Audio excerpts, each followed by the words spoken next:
Hello అండి, నేను మీ శ్యామల.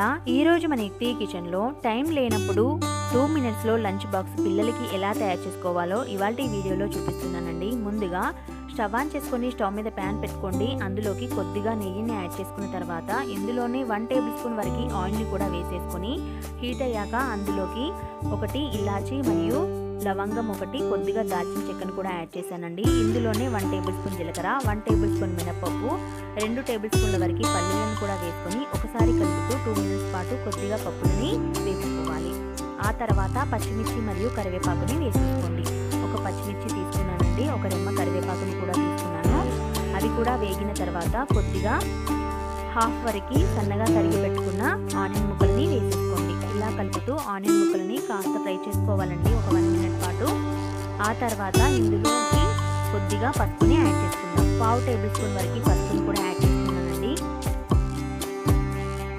ఇలా పసుపుని యాడ్ చేసిన తర్వాత ఒకసారి మొత్తం అంతా కలిపేసుకోండి. ఇప్పుడు మనం ఇందులోకి ముందుగానే తురిమి పెట్టుకున్న క్యారెట్ తురుముని యాడ్ చేసుకోవాలి. నేను ఇక్కడ 2 క్యారెట్ల వరకు తీసుకున్నానండి. ఇలా సన్నగా తురిమి పెట్టుకొని ఇందులోకి యాడ్ చేసిన తర్వాత పచ్చివాసన పోయేంత వరకు ఒకసారి కలుపుతూ ఉండండి. ఈ విధంగా మధ్య మధ్యలో కలుపుతూ ఉండండి. 2 మినిట్స్ పాటు వేపుకుంటే సరిపోతుంది. ఈలోపు మనం ముందుగానే ఉడికించి పెట్టుకున్న రైస్ని తీసుకున్నాను చూడండి. ఈ విధంగా ఒకసారి మొత్తం అంతా కలిపేసుకోండి.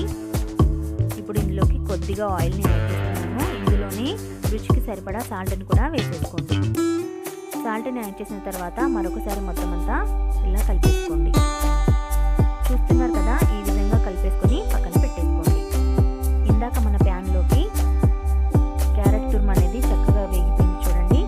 ఇప్పుడు ఇందులోకి ఇందాక మనం కలిపి పెట్టుకున్న రైస్ని వేసేసుకోండి. ఇలా రైస్ మొత్తాన్ని యాడ్ చేసిన తర్వాత ఒకసారి మొత్తం అంతా కలిసేలాగా బాగా కలుపుకోవాలండి.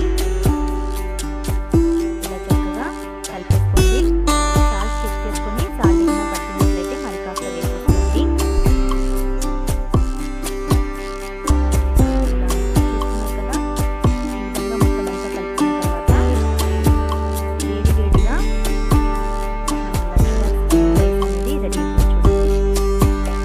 ఇలా టైం